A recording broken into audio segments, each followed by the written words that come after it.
السلام علیکم ویئرز، آپ دیکھ رہے ہیں کہے فقیر. میں ہوں آپ کا میزبان فہد علی کاظمی اور ہمیں جوائن کرتے ہیں ملک پاکستان کے نامور صوفی اسکالر سرفراز احمد شاہ صاحب.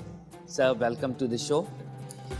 ویئرز، جیسا کہ آپ جانتے ہیں ہمارا یہ پروگرام ایک انٹریکٹیو پروگرام ہے.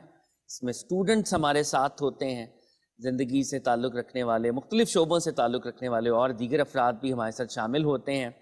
گفتگو ہوتی ہے، مکالمہ ہوتا ہے، ڈائلاگ ہوتا ہے اور شاہ صاحب کی مدد سے ہم بہت سے پہلوؤں کو انڈرسٹینڈ کرنے کی کوشش کرتے ہیں. علامہ اقبال اس خانقاہی نظام کے ایٹ ٹائمز بڑے کرٹک تھے، اپنی شاعری میں بھی اور اپنی جو ان کے ریٹن ٹیکسٹ ہے. وہ یہ سمجھتے تھے کہ اس خانقاہی نظام نے ایک گروپ آف انٹروورٹس بنائے ہیں جس نے تعلیم، سائنس، ٹیکنالوجی اس میں مسلمانوں کو آگے نہیں بڑھنے دیا. دوسری بات یہ ہے کہ باطنی تزکیہ تو ہو رہا ہے، اخلاقی تربیت تو ہو رہی ہے، لیکن ظالم اور جابر حکمران کے سامنے صوفی کھڑے نہیں ہوئے کبھی. ان میں ایک مصرع مجھے یاد آتا ہے جس میں اقبال کہتے ہیں، نکل کر خانقاہوں سے ادا کر رسم شبیری. پھر وہ فقر کو بھی جب ڈیفائن کرتے ہیں تو وہ کرٹیسائز کرتے ہیں اور کہتے ہیں کہ یہ فقر تو اور ہے، امام حسین والا فقر کدھر ہے. تو اب سوال یہ پیدا ہوتا ہے کہ ایک عام آدمی جب دیکھتا ہے کہ حضرت عمر بن الخطاب کا ماڈل ہے، امام حسین کا ماڈل ہے، یہ لوگ ایکٹیو تھے اور خانقاہوں میں نہیں جا رہے تھے یا خود خانقاہیں قائم نہیں کر رہے تھے، تو یہ بات کہ صوفیہ نے جب خانقاہیں قائم کی اور آف کورس اس کے اندر کنٹامینیشن بھی ہوئی، تو یہ جو انٹروورٹڈ انڈیویجولز پیدا ہوئے ہیں ان سے جان کیسے چھڑائی جائے. اور اقبال کا یہ خیال تھا کہ یہ ایک بہت بڑا پروجیکٹ ہے اور 1000 سال سے مسلمان اس وجہ سے ڈی جنریٹ بھی کر گئے ہیں سائنس ٹیکنالوجی کے میدان میں. اس کو کیسے دیکھتے ہیں شاہ صاحب؟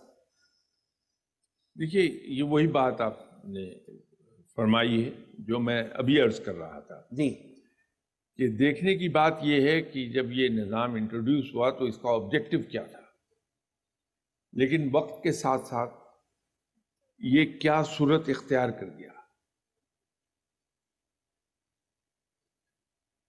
یہ خانقاہی نظام ہی تھا جس نے بہت سے بڑے بڑے اولیاء کرام پیدا کیے جی اور تاریخ بھری پڑی ہے ان کے ذکر سے کہ اولیاء کرام نے جابر حکمران کے سامنے کھڑے ہو کے کلمہ حق کہا اور جان گنوا دی اپنی. تاریخ بھری پڑی. تو علامہ اقبال نے کہا ہے یہ وہی ہے جس کو میں کہہ رہا ہوں جی کہ ان کو دنیا سے کوئی غرض نہیں ہے کہ دنیا میں کیا ہو رہا ہے. وہ اپنی ذات کے اندر گم ہیں، دنیا سے کٹے ہوئے ہیں.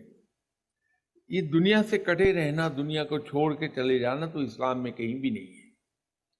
یہ نظام خراب نہیں ہے، اس کو اوریجنل فارم میں لانا ضروری ہے. سبحان اللہ. اپنی اوریجنل فارم میں آ جائے بے شک. تاکہ اس کی جو پروڈکٹ ہے وہ معاشرے کا ایک بڑا یوزفل شہری ہو. بے شک. نظام تو یہ تھا. یہ بے شک. شاہ صاحب آپ کی بات سے اقبال نے اکنالج بھی کیا ہے شیخ مجدد الفسانی کو، کیونکہ انہوں نے اس وقت جو دین الہی کا پروجیکٹ تھا وہ ایک صوفی کے طور پر سامنے آئے اور انہوں نے ایک تلوار بن کر اور انہوں نے اس کا مقابلہ کیا اور اس فتنے کا کلا کما کیا. تو ایسے صوفیہ انڈیا میں بھی تھے بہرحال جن کو اقبال بھی اکنالج کرتے ہیں اور جو آپ یقینی طور پہ صحیح فرما رہے ہیں. شاہ صاحب ایک سوال اور ہم شامل کرتے ہیں. جی میں آپ سے یہ کوشچن کرنا چاہ رہی ہوں کہ آج کل جو کشمیر ایشو ہے اس پہ مطلب اتنا سب کچھ ہو جانے کے باوجود بھی کافی لوگ کافی حد تک سب سکون سے بیٹھے ہوئے ہیں. میرا آپ سے ایک کاؤنٹر کوشچن ہے کہ جب ہم دنیا بھر میں اسلام کو پھیلا رہے تھے اور جیسے ابھی آپ سے میں نے عرض کیا کہ اسلامی مملکت بڑی تیزی کے ساتھ پھیل رہی تھی، اس وقت یہود و نصارہ مل کر بھی ہمارے خلاف سازشیں کیوں نہیں کر پائے؟ اگر ہم اس پہ غور کر لیں تو چیزیں ہماری سمجھ میں فوری طور پر آ جائیں گی. دیوار کو پانی اسی وقت توڑ پاتا ہے جب دیوار کمزور ہو. آج آپ مضبوط ہو جائیے مالی لحاظ سے اور ملیٹریلی. آج دنیا آپ کے قدموں میں بیٹھنے لگے گی. نحیف کی آواز کبھی کہیں سنی نہیں گئی. تو ہم اپنے آپ کو مضبوط کر لیں، اتنے مضبوط کہ دنیا ہم سے ہاتھ ملانے میں فخر محسوس کرنے لگے. قصور ہمارے یہاں ہے کہ ہم کمزور ہیں. ہم اپنے آپ کو مضبوط کر لیں اور اس کی ایک ہلکی سی جھلک مل جائے گی آپ کو. ایک زمانہ تھا میں ریسرچ کر رہا تھا، تو میرا ٹاپک وہ یہ تھا کہ آٹوموبائل انڈسٹری ان یورپ. یہ غالباً 66 کی شروع کا واقعہ ہے، جی. جنوری. تو میں واکس ویگن فیکٹری کے وزٹ پر گیا. تو چونکہ پیسے ویسے تو جیب میں ہوتے نہیں ہیں آدمی کے، چیپ فلائٹ لی، جو جیسے چھوٹا سا قصبہ اس زمانے میں تھا ڈوزلڈورف، وہاں لینڈ کیا. چھوٹا سا قصبہ تھا، ایئرپورٹ بھی اسی نسبت سے بالکل ہی ٹائنی سائز کا. دس واز جرمنی شاہ صاحب. جرمنی. تو ایک ڈیسک تھا روسٹرم ٹائپ کا، اس پہ لکھا ہوا تھا امیگریشن. میں واحد آدمی تھا جو ڈیسک پر گیا، اس کے واحد لڑکا کہی گیا. تو مجھے ادھر آتے دیکھ کے ایک آفسر دوڑ کے آیا، روسٹرم پر کھڑا ہوا اور اس کو میں نے پاسپورٹ دیا. تو اب اس کو دیکھ رہا تو مجھے کہتا ہے ویئر اباؤٹ دس پاکستان از. تو اس کو میں نے جغرافیہ سمجھانے کی کوشش کی. تو کہنے لگا you mean India. I said no, it's an independent country. تو پھر دوبارہ اس کو میں نے ایکسپلین کیا. کہتا yes, it's part of India. I said no, it's not part of India. Rather it was at war with India. تو ایک دم سے چونک کے مجھے کہتا کہ you mean ایوب خان. میں نے کہا یس. ایک دم اسٹیمپ لگائی، کہتا you are a brave nation. جب آپ مضبوط ہیں تو پھر آپ نے وہ وقت نہیں دیکھا، لیکن ایز اسٹوڈنٹ میں نے وہ وقت دیکھا ہوا ہے. ہم مضبوط تھے، ہر آدمی ہمیں ریسپیکٹ کرتا تھا.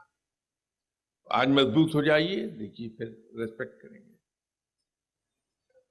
میں جیسے ابھی ایک سوال کے جواب میں کہہ رہا تھا کہ ان ممالک میں پاکستان کی بے تحاشا عزت میں نے دیکھی ہے.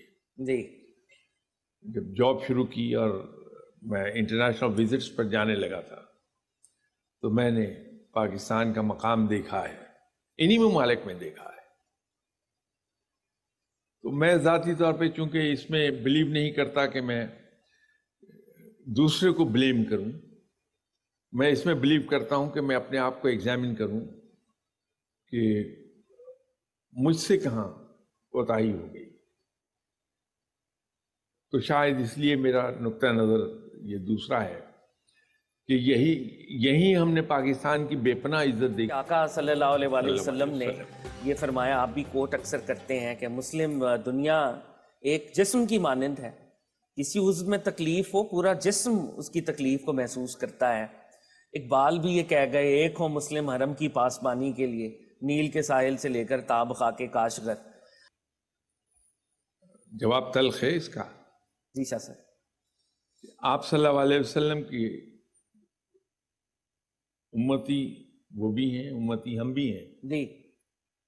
تو میں اگر اپنی ذاتی زندگی کو دیکھوں تو آپ صلی اللہ علیہ وسلم کے کتنی ہدایات ہیں، فرمودات ہیں جو میری زندگی میں اس پر میں عمل کرتا ہوا دکھائی نہیں دیتا. تو اگر انہوں نے یہ جسم والی بات پسے پوچھ ڈالی ہے، تو ان کی اس ایک بات کے لیے میں ان کو کیوں الزام دوں؟ الزام بہرحال میرے اوپر ہی آئے گا کہ میں آج اپنے آپ کو مضبوط کر لوں. اگر ان کو یہ پتہ لگ جائے کہ پاکستان ان سے مانگنے نہیں آئے گا، کچھ دینے آئے گا،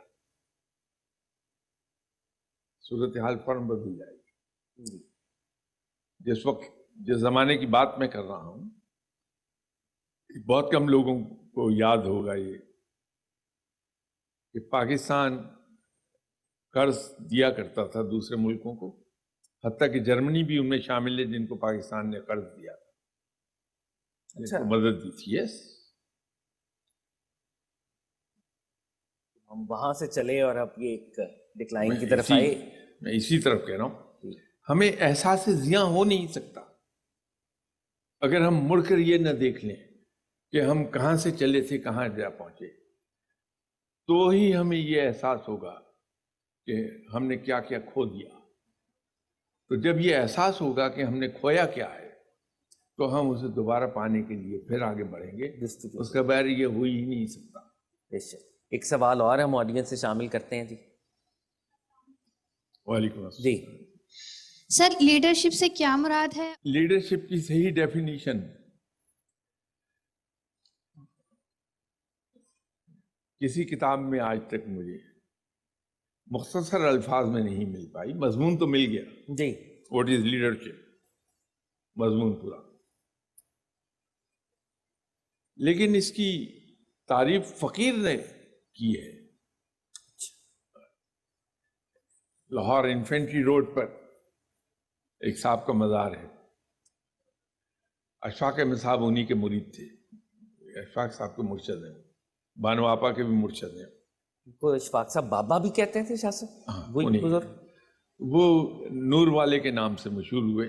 اصل نام ان کا فضل حسین شاہ صاحب تھا. لیڈرشپ کی تعریف انہوں نے بیان کی تھی. جی لیڈر وہ ہے جو الزام لینے میں سب سے آگے اور کریڈٹ لینے میں سب سے پیچھے ہو. اچھا، what a beautiful piece of definition. یہ ان کی دی ہوئی ڈیفینیشن ہے. تو ہمارے یہاں تو شاہ صاحب بالکل الٹ. میں اسی لیے مجھے یہ قصہ یاد آیا ہے. جی پہلی بات تو یہ ہے کہ دعا یہ رب تعالیٰ سے کیجئے کہ اللہ تعالیٰ ہماری قوم میں لیڈر پیدا کر دے جو اس ڈیفینیشن پر پورا اتر آئے.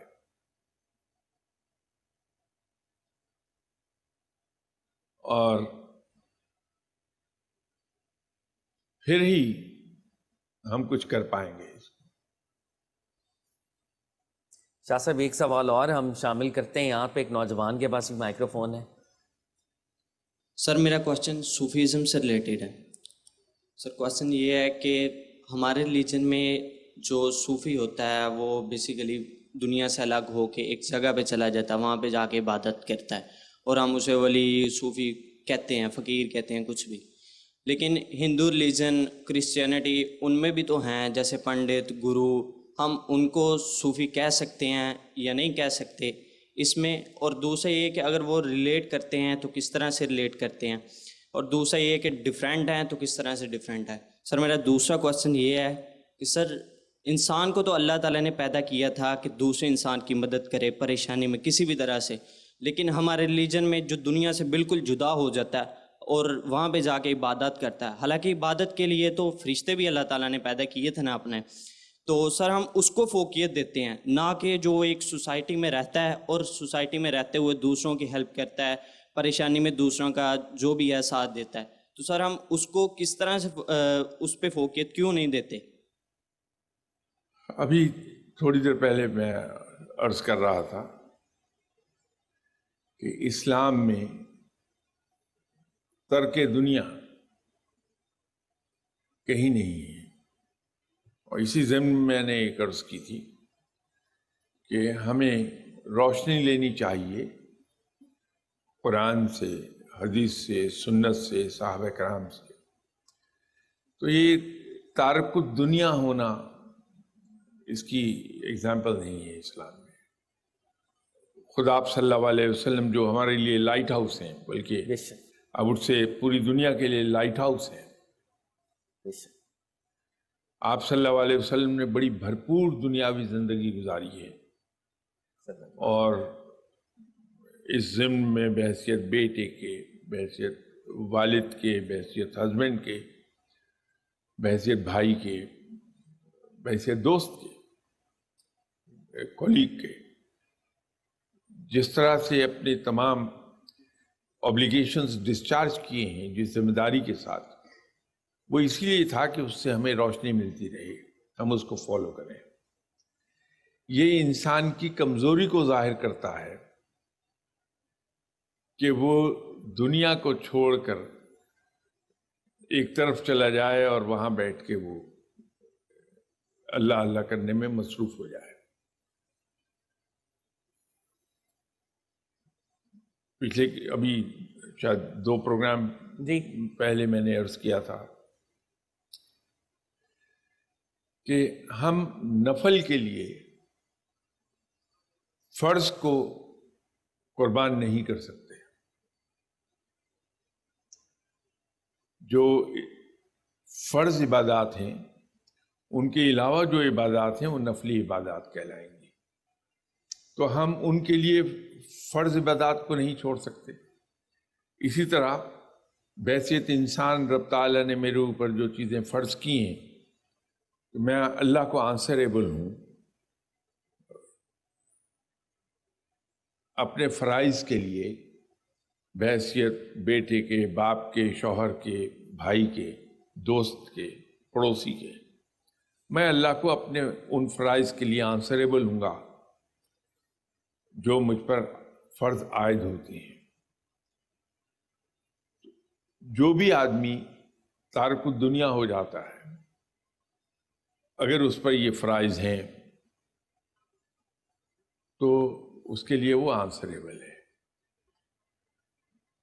جو سب میں بہترین چیز ہے وہ یہ ہے کہ انسان اسی دنیا میں رہے، بھرپور زندگی دنیاوی گزارے، اس کے ساتھ ساتھ بھرپور دینی زندگی بھی گزارے.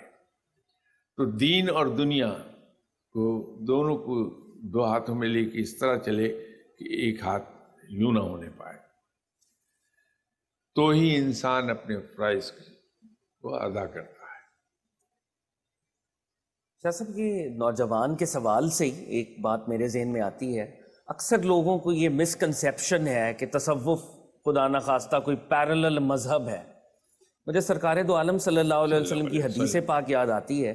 حضرت عمر بن الخطاب رضی اللہ تعالیٰ عنہ روایت کرتے ہیں، بخاری میں ہے، حدیث متواتر ہے، بڑا درجہ ہے اس کا. اس حدیث کا آخری ٹکڑا یہ ہے کہ حضرت جبریل پرافٹ صلی اللہ علیہ وسلم سے پوچھتے ہیں کہ احسان کیا ہے، اور احسان ایکسلنس کو کہتے ہیں. تو پرافٹ صلی اللہ علیہ وسلم نے فرمایا احسان یہ ہے کہ اللہ کی عبادت ایسے کرو جیسے کہ تم رب کو دیکھ رہے ہو، اور اگر رب کو تم نہیں دیکھ رہے وہ تو تمہیں دیکھ رہا ہے. تو شاہ صاحب، یہ جو صوفی لوگ تھے اپنی کتابوں میں اصل میں یہی تو کہہ رہے ہیں کہ اللہ کی عبادت ایسے کرو جیسے کہ تم اس کو دیکھ رہے ہو. تو ہم یہ مسکنسیپشن کا کیوں شکار ہوتے ہیں کہ صوفی حضرات کو یا جو تصوف کی راہ پہ چلتے ہیں اصل میں تو احسان کی راہ کے مسافر ہیں. ہم اگر انہیں محسن کہہ دیں تو شاید میرا خیال ہے یہ کلیریفیکیشن خود بخود ریزالو ہو جائے، یہ جو کانفلکٹ ہے. آپ اس بارے میں اگر شاہ صاحب. بات ہے مسکنسیپشنز کی، جی اور مسکنسیپشنز وہی بات وہیں چلی جائے گی واپس کہ ہم سبھی آئے کہاں سے؟ ماسوائے قلیل تعداد کے جو عرب سے آئے تھے ان کو چھوڑ دیجئے، باقی جو اوور ویلمنگ میجورٹی ہے ہماری، وہ سب ہندو سے مسلمان ہوئی ہوئی ہے. جی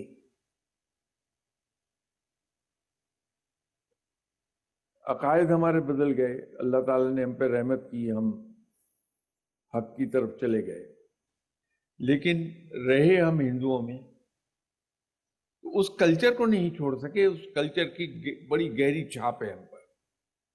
ایک تصوف ہی کیا، آپ ہماری روزمرہ کی زندگی دیکھ لیجیے، بے شک. ہماری مختلف فنکشنز میں رسومات کو دیکھ لیجیے، ان پہ بڑی گہری چھاپ ہے. ہوتا یہ ہے کہ ہم جہاں سے تعلیم حاصل کرتے ہیں اس کے بارے میں ہم محتاط نہیں ہوتے بے شک. کہ ہم احتیاط کر لیں. بڑی اہم بات ہے. بے شک.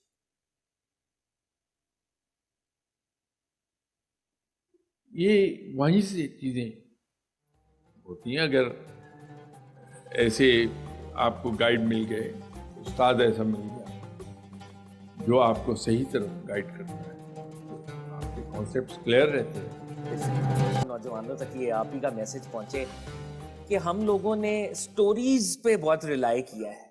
جو اولیاء اللہ کی اپنی کتابیں ہیں ان میں کچھ نہیں ملے گا آپ کو، ان میں صرف شریعت ہی ملے گی آپ کو. کلیتاً بے شک. وہ اسلام کی طرف بلاتے رہے ہیں لوگوں کو. یہ تو ہم لوگ ہیں جنہوں نے ان پر کتابیں لکھی تو ہمارے عقیدت کے اور کچھ کمپٹیشن کی وجہ سے، کہ اگر آپ نے لکھا کہ جی میرے مرشد پانی پر چل لیتے تھے، تو میں نے جب اپنے مرشد صاحب کے بارے میں کتاب لکھی تو میں نے اس میں لکھا کہ وہ ہوا میں تیرتے ہوئے جاتے تھے. کسی اور صاحب نے وہ کتاب پڑھ لی، انہوں نے اپنے مرشد صاحب کو 1 میل بلندی پر اڑا دیا. جی. یہ ان چیزوں نے خراب کیا ہے. لیکن یہ جو اولیاء اکرام گزرے ہیں ان کی اپنی کتابیں آپ اگر پڑھیے، بے شک. کہیں آپ کو کشف و کرامات کا ذکر نہیں ملے گا، کہیں وہ لوگوں کو ادھر کو راغب نہیں کرتے. بے شک. ایک صاحب کے پاس میں جا کے بیٹھا کرتا تھا، انہوں نے ایک دن بڑی پتے کی بات فرمائی جو اس وقت تو سمجھ میں نہیں آتی تھی، اب آتی ہے. کہا کہ یہ راہ ایسی راہ ہے کہ اس میں جو آدمی اس انتظار میں رہا کہ مجھے کیا ملا، اس کو کبھی کچھ نہ ملا، اور جو صرف اللہ کو اللہ کے لیے پکارتا رہا سبحان اللہ. وہ سب کچھ لے گیا. سبحان اللہ. سبحان اللہ. سوال تو یہ ہے کہ ہمارے آبجیکٹو بھی تو دیکھیے. اگر آج مجھے کہیں کوئی ولی اللہ مل جائے تو پہلی بات یہ ہے کہ میں اس کے پاس جا کے اس لیے نہیں بیٹھوں گا کہ وہ مجھے دین کا راستہ دکھا دے. میں ان صاحب کے پاس جا کے صرف اس لیے بیٹھوں گا کہ مجھے ان سے کشف و کرامات حاصل ہو جائیں، میرے دنیاوی کام آسانی سے ہو جائیں، میں جو چاہوں وہ ہو جائے. معاذ اللہ، یہ تو اللہ کی خوبی ہے، بے شک. اللہ کی صفات ہے. ہمارا اپنا بھی تو آبجیکٹو دیکھیے نا. مجھے اگر کہیں کسی صاحب کا پتہ لگتا ہے کہ وہ اللہ کی راہ پہ چلنے والا آدمی ہے تو میں لوگوں سے پہلی بات یہ پوچھوں گا کہ آپ ان کے پاس گئے تھے تو آپ کی دعائیں پوری ہوئیں؟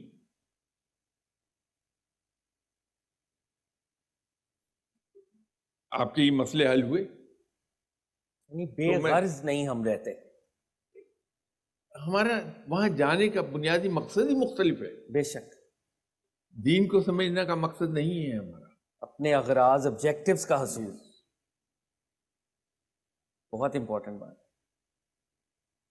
شاہ صاحب آپ ہی کی بات سے مجھے اقبال کا وہ شعر بھی یاد آتا ہے کہ جس کا عمل ہے بے غرض اس کی جزا کچھ اور ہے، حور و خیام سے گزر بادہ و جام سے گزر. جی ایک سوال ہم اور شامل کرتے ہیں جی آڈینس. جی سر میرا سوال صوفیزم سے ریلیٹڈ ہے سر. جیسا کہ سر اگر اب ابھی پروفیشن دیکھیں جیسے ڈاکٹر، انجینئر، لائر، ان سب کے اپنے سلیبس ہوتے ہیں، ان کے اپنے پیرامڈس ایلیمنٹس ہوتے ہیں سر. ایسے ہی سر صوفیزم کے بارے میں سر اب الیبوریٹ کر دیں کہ ان کے کیا سلیبس ہے، کیا ایلیمنٹس ہیں جن کو ہم فالو کریں تو ایک بندہ صوفی کہلاتا ہے. اور دوسرا سر اگر ہم کامن آدمی جیسے ہم ہیں، ہم میں سے ہر بندہ کیا صوفی بن سکتا ہے سر اگر ان پہ عمل کرے تو؟ سر یہ میرا کوشچن ہے سر. آپ کے دوسرے سوال کا جواب شاید میں پہلے عرض کر دوں. یہ یقینی بات ہے کہ ہم میں سے ہر آدمی